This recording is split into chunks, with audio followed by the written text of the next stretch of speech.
Langsung saja pemirsa untuk membahasnya sudah bergabung bersama kami pakar politik UIN Syarif Hidayatullah, ada Prof. Burhanuddin Muhtadi. Prof. Burhanuddin, selamat sore, Assalamualaikum. Sore, Waalaikumsalam, Agita.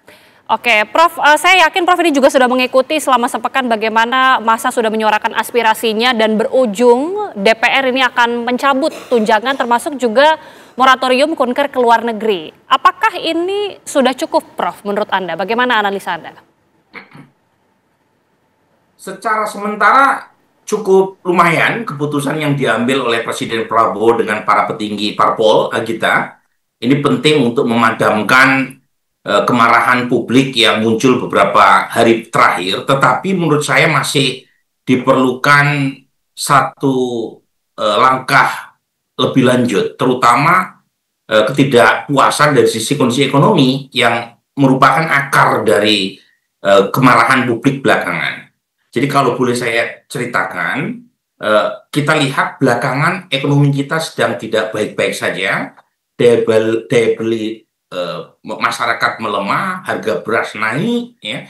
Kemudian juga sektor informal marak di mana-mana, total ada 60 juta warga yang 7 juta diantaranya pengangguran, 20 juta bekerja tanpa bayaran karena mereka membantu keluarga, plus 31 juta mereka yang kita kelompokkan sebagai gig workers, ya. Jadi mereka yang bekerja di sektor informal tanpa jaminan pekerjaan yang memadai. Ini jumlah yang sangat besar, yang ketika ada kebijakan efisiensi, termasuk mengurangi transfer ke daerah, kurang lebih sekitar 24,7% sampai 30%, itu dampaknya di bawah kurang lebih 125 pemerintah kabupaten kota, itu kemudian menaikkan pajak.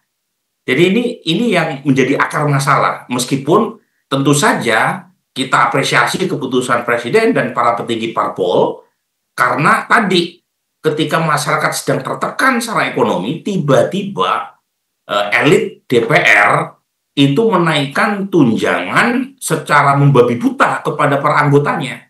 Jadi dianggap kurang sensitif. Ketika masyarakat sedang tertekan secara ekonomi, ada banyak privilege yang dinikmati oleh anggota DPR.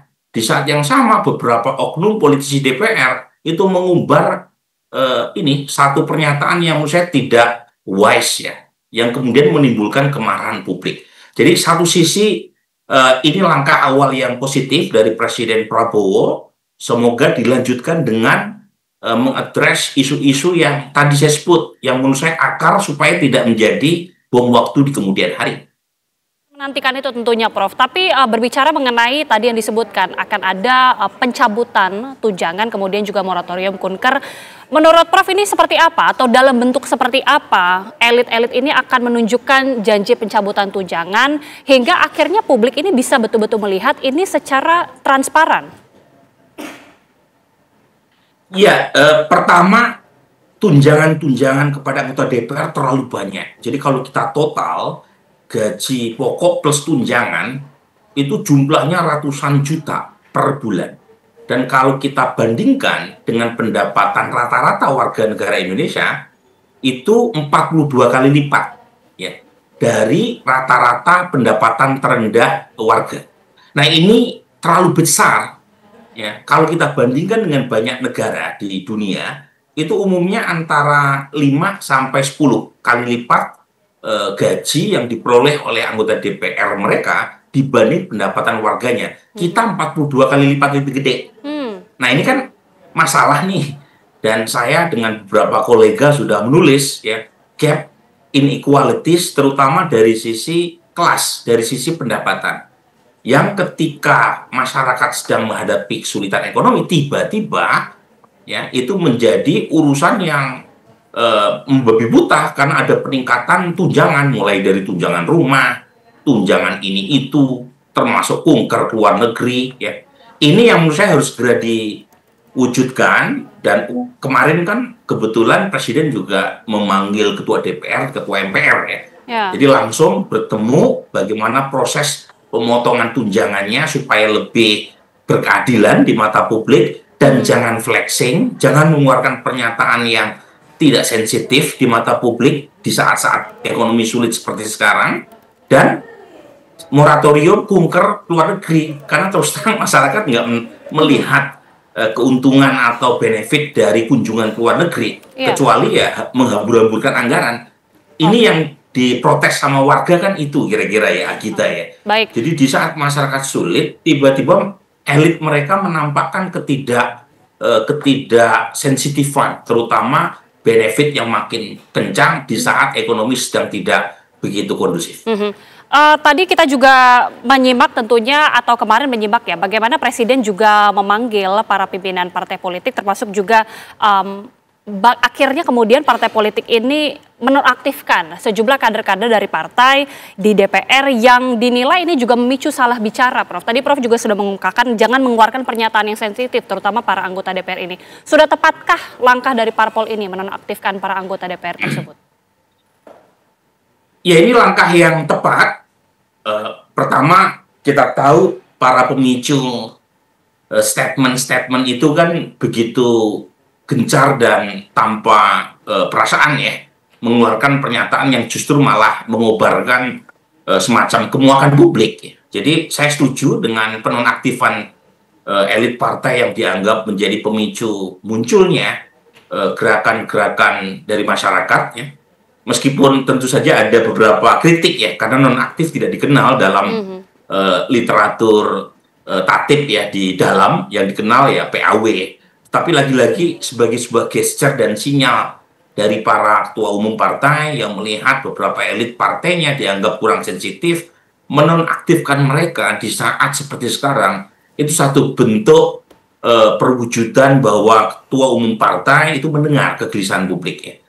Jadi ini satu sinyal yang positif yang menurut saya perlu di follow up, bukan sekedar tidak mengeluarkan pernyataan yang tidak sensitif, tetapi juga tadi bersama-sama institusi DPR melihat mana variabel yang dianggap bisa menimbulkan kegelisahan publik secara lebih mendasar. Jadi saya tadi dua tadi ya, selain faktor ekonomi yang menurut saya perlu diadres. Jadi melihat alokasi anggaran yang dianggap tidak pas di saat seperti sekarang, bagaimana caranya dikembalikan kepada sebesar-besar manfaat buat publik. Yang kedua adalah, ya menurut saya negara harus menunjukkan wibawanya.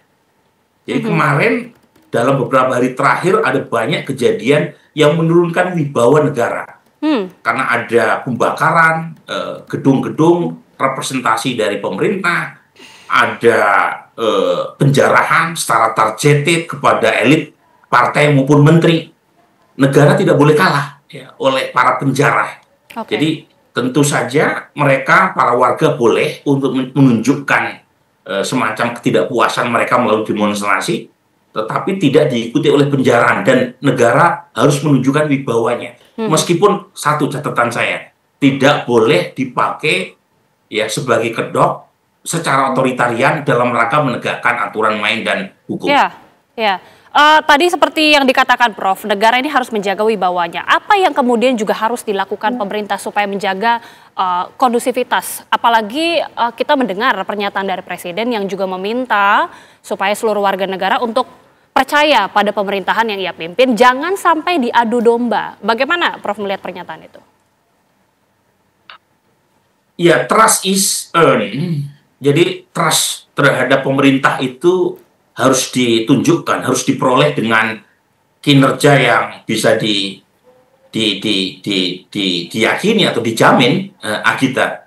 Jadi percaya itu tidak gratisan, dan karenanya negara yang diwujudkan oleh Presiden ya, sebagai kepala negara, kepala pemerintahan, itu harus membongkar siapa aktor dan otak di belakang ini semua. Karena menurut saya sangat targeted ya, modus operandi yang kemarin terjadi. Karena seperti laporan Republika itu clear. Jadi ada otak atau dalang di belakang ini semua.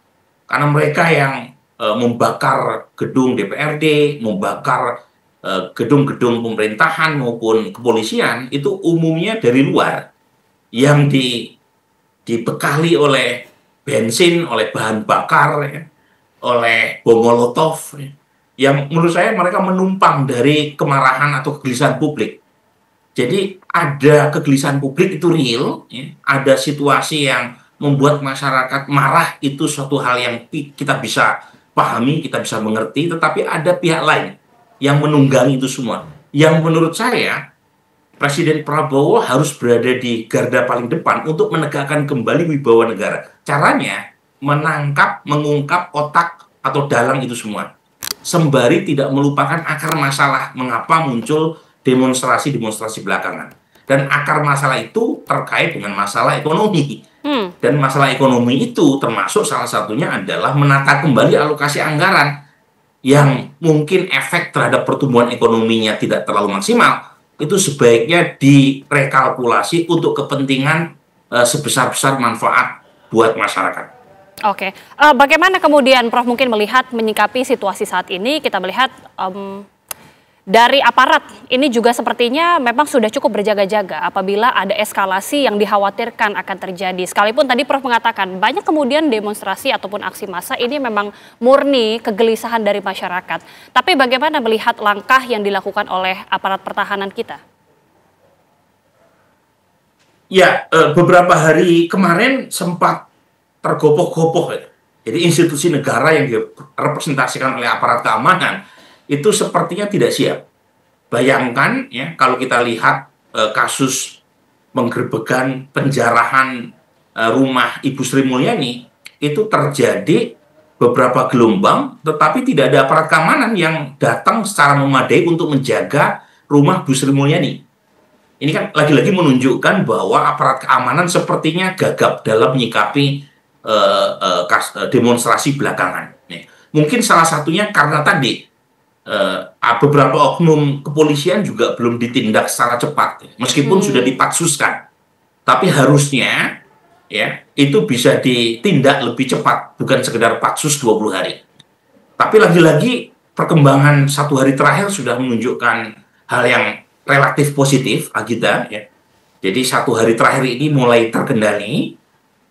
Beberapa isu keamanan di pusat maupun di daerah sudah mulai bisa tertangani. Tetapi pesan saya, dan saya kira ini pesan banyak orang, satu, jangan sampai ya, wibawa negara ditegakkan dengan cara-cara yang justru malah melanggar kebebasan sipil. Ini sudah muncul nih kegelisahan dari beberapa mahasiswa ya. Misalnya beberapa kawan mahasiswa ITB sudah menyampaikan kegelisahan karena mereka didatangi oleh para intel di data apakah ada kemungkinan untuk turun atau tidak. Teman-teman dari UI juga demikian, teman-teman mahasiswa dari UIN ya, mengabarkan ke saya beberapa aparat keamanan mendatangi sentra-sentra mahasiswa. Menurut saya hal-hal ini tidak diperlukan ya, pendekatan keamanan yang terlalu represif justru malah menimbulkan ya bumerang. Jadi lebih baik pendekatan yang lebih humanis, mengajak mereka secara baik-baik, seperti kasus di beberapa tempat tuh menarik ya, ketika ada demo ke Polres setempat, itu mereka diajak masuk ke dalam, diajak ngobrol gitu. Pendekatan-pendekatan ini menurut saya lebih baik ketimbang misalnya pakai pendekatan represif yang justru malah memantik kerusuhan yang lebih besar. Oke, baik. Seperti yang Prof katakan, jangan sampai wibawa negara ditegakkan dengan melanggar kebebasan sipil, termasuk juga jangan tidak melupakan akar masalah yang disuarakan masyarakat. Terima kasih Prof Burhanuddin sudah bergabung bersama kami di Kabar Petang. Terima kasih Prof, sehat selalu.